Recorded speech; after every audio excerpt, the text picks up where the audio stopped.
अस्सलाम वालेकुम, welcome back to my YouTube channel. Hope you are all doing well. सबसे पहले दुरूद अस्सलाम अल्लाहुम्मा सल्ली व सल्लिम अला नबिय्यिना व हबीबिना मुहम्मदिन व आलिहि व सहबिही सल्लल्लाहु अलैहि वसल्लम। तो बेसिकली आज की वीडियो में हम डिस्कस करेंगे कि आप लोगों के इंडोमेंट फ़ंड के जो वोचर्स आए हुए हैं ये किस चीज़ का फ़ंड है, क्या आपको ये वापस भी मिलेगा, क्या आप लोगों को अगर इसको ना पे करें या इसको लेट पे करेंगे तो क्या उसकी फ़ी होगी या आप लोगों के एलएमएस ब्लॉक हो जाएंगे। तो ये काफ़ी सारे क्वेश्चंस जो है वो मुझे इनबॉक्स में आए हुए थे स्टूडेंट्स के, तो मैंने सोचा कि आप लोगों को जो है वो इसके सारे आंसर्स एक ही वीडियो में एड्रेस कर दूँ। तो चलिए वीडियो को स्टार्ट करते हैं। वीडियो स्टार्ट करने से पहले मेरे चैनल को सब्सक्राइब करें, वीडियो को लाइक करें, शेयर करें, ताकि इस तरह की मज़ीद इन्फॉर्मेटिव सी वीडियोस आप लोगों के लिए बनाती रहूं।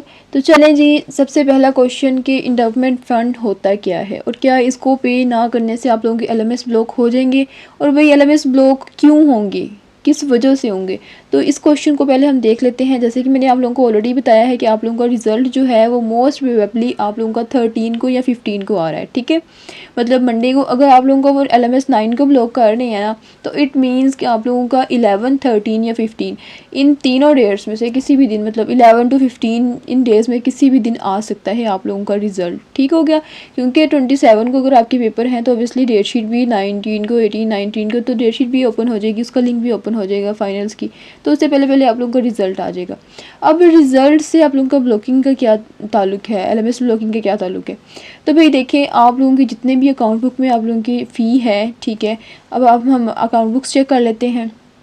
आप लोगों की जितनी भी फ़ी है जो आप लोगों ने 10 जनवरी से पहले पहले जितने भी वोचर्स हैं वो आप लोगों ने पे नहीं किए, तो इट मीन्स ये देखें, अगर आपका नवंबर 8 का है, अक्टूबर का है, दिसंबर का है, दिसंबर 16 का, ये सारे वोचर्स रहते हैं जिनके, तो उनकी जो है वो सारे के सारे सब स्टूडेंट्स के एलएमएस ब्लॉक हो जाएंगे। क्यों होंगे? क्योंकि मिड का तो रिज़ल्ट आ गया है, फाइनल की डेट शीट आ गई है। अगर आप लोगों को वो एलएमएस ब्लॉक नहीं करते तो आप मिड की डेट शीट, फाइनल की डेट शीट भी बना लेते हैं, रिज़ल्ट भी देख लेते हैं, तो इसका मतलब है कि फिर तो आप लोगों को एलएमएस से कोई मतलब ही नहीं रहा अगले सेमेस्टर तक। तो इस तरह से तो नहीं ना होता, उन्होंने तो अपनी फ़ी लेनी है, इसलिए बस स्टूडेंट्स के एलएमएस ब्लॉक कर देते हैं ताकि सारे के सारे स्टूडेंट्स जो हैं वो अपनी फ़ी पे करें पहले, फिर आप लोगों के जो है वो अनब्लॉक करेंगे, ठीक हो गया। तो आप लोगों ने जितने भी वोचर्स हैं 10 जनवरी वाला चाहे आप बाद में दे दीजिएगा, क्योंकि 10 जनवरी जो है वो आफ्टर 9 है ना, तो 9 को तो आप लोगों के ब्लॉक हो जाएंगे। तो आप लोग कोशिश करें कि जो 10 जनवरी से पिछले हैं ना, मतलब दिसंबर तक जितने भी आप लोगों के वोचर्स हैं उनको क्लियर करें। अब आ जाते हैं इसकी तरफ कि इंडोमेंट फ़ंड के कितने पैसे हैं और क्या इसको अगर पे ना करें तो इससे भी आप लोगों का एलएमएस ब्लॉक हो जाएगा। तो देखिए, एंडोवमेंट फ़ंड जो होता है ना, ये आप लोगों का समझ लें कि आप लोगों को कोई 2000 आता है क्या, एक आप लोगों से वो 2000 लेते हैं सिक्योरिटी फ़ंड। अब आप कुछ स्टूडेंट्स ने ना इसको मिक्सअप कर दिया है। सिक्योरिटी फ़ी जब आप एडमिशन लेते हैं, जैसे आप लोगों ने कुछ ने बीएस में एडमिशन लिया होगा, उनसे सिक्योरिटी फ़ी 2000 ली, ठीक है। कुछ ने एमएस में लिया होगा, उनसे 5000 सिक्योरिटी फ़ी लेते हैं। बाकी जिनकी पीएचडी है उनकी ज़्यादा होती है, मतलब इसी तरह से, और जो डिप्लोमा वाला होते हैं उनके भी 2000 ही होती है। तो ये वाले जो 2000 होते हैं ना, जो आपकी सिक्योरिटी फ़ी होती है, ये आपको मिलती है, ठीक है। बाकी जो कोई आपकी ये जो इंडोमेंट फ़ंड है ये आप लोगों को वापस नहीं मिलता। ये 2000 होता है, और ये 2000 आप लोगों ने, ये नहीं है कि आपको ये हर सेमेस्टर में आएगा, ऐसा नहीं होता। ये न्यू स्टूडेंट्स को आ जाता है, ठीक है, क्योंकि न्यू स्टूडेंट्स ने तो अभी एडमिशन लिया है, तो उनको आ जाता है 1000। अब इसके बाद जब ये 1000 आ गया है 1000, इसके बाद हो सकता है थर्ड सेमेस्टर में या फोर्थ सेमेस्टर में एक आपको 500 का और वोचर आ जाए। उसके बाद 6 या 7 सेमेस्टर में एक वोचर आता होता है 500 का, ठीक है। तो मतलब ऑनवर्ड पूरी डिग्री अगर आपका 4 साल का है तो 4 साल में ये आपको 2000 आएगा, और ये 2000 नॉन रिफंडेबल होता है, मतलब रिफ़ंड नहीं होता आप लोगों को, ठीक हो गया।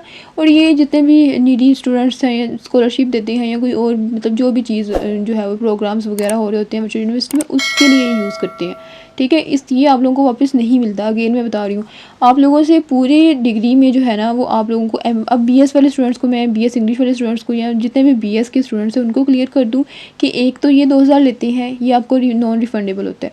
एक 2000 उन्होंने लिया था सिक्योरिटी फ़ी ड्यूरिंग एडमिशन, ठीक है।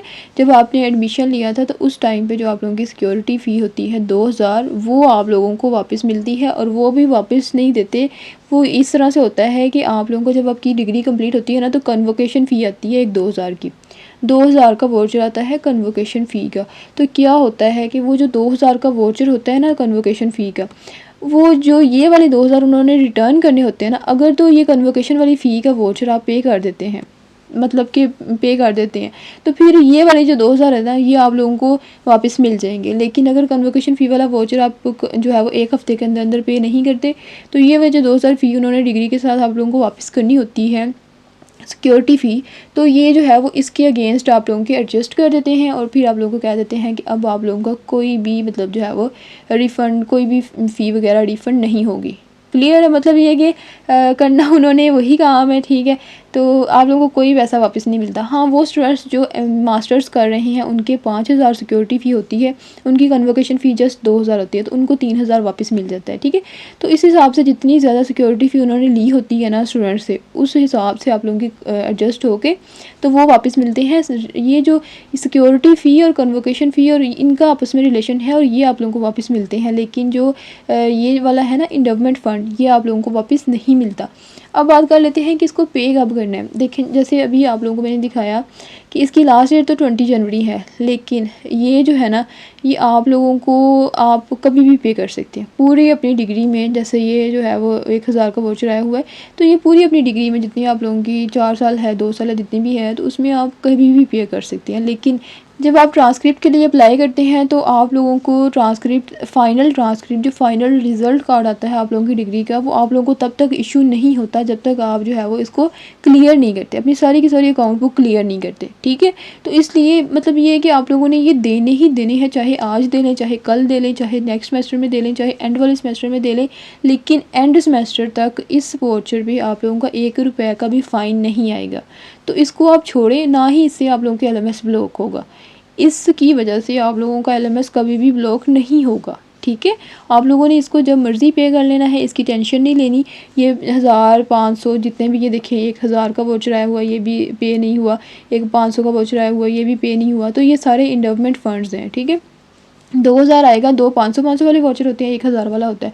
तो ये जब मर्ज़ी आप डिग्री के एंड पे भी पे कर दें, तो तब आप पे करें, उसके बाद आप लोगों की जो है वो ट्रांसक्रिप्ट आती है, ठीक है। उसके बगैर आप लोगों का रिज़ल्ट का ट्रांसक्रिप्ट नहीं आती। ठीक हो गया, तो आई होप कि आप लोगों को क्लियर हो गया होगा। दूसरी चीज़ ये कि अपनी अकाउंट बुक्स क्लियर रखिए, आप लोगों के रिज़ल्ट्स आने वाले हैं। एंडोवमेंट फ़ंड को एक साइड पे रख दें, ठीक है, इससे आप लोगों का LMS ब्लॉक नहीं होगा। बाकी जो आप लोगों की फ़ी है ना, इंस्टॉलमेंट्स जो आप लोगों ने की हुई हैं, उसको क्लियर करें, ठीक है। और अपनी जो है वो 9 से पहले क्लियर कर लें, तो आप लोगों के, ताकि LMS ब्लॉक ना हो। और अगर ब्लॉक हो गए तो ना आप लोग क्विज़ कर सकेंगे, ना किसी चीज़ का रिज़ल्ट देख सकेंगे, और ना ही अपनी जो है वो मिट्स का रिज़ल्ट देख सकते हैं। ठीक हो गया, तो आई होप कि आप लोगों को सारे के सारे क्वेश्चंस क्लियर हो गए होंगे। एंडोवमेंट फ़ंड क्या होता है, कितना आएगा और किस तरह से आप लोगों ने इसको पे करना है। ईज़िली जब मर्ज़ी इसको पे करें। और इसके अलावा जो है वो LMS ब्लॉक हो जाएंगे, इसकी वजह से नहीं होंगे, वैसे होंगे तो आप लोगों ने अपनी अकाउंट बुक्स जो है वो क्लियर रखनी है। ठीक हो गया, तो चलें जी, आई होप कि वीडियो पसंद आई है। वीडियो पसंद आई है तो वीडियो को लाइक करें, शेयर करें और मेरे चैनल को सब्सक्राइब करें। मिलते हैं नेक्स्ट इन्फॉर्मेटिव वीडियो के साथ, तब तक के लिए अपना ख्याल रखिएगा। अल्लाह हाफिज़।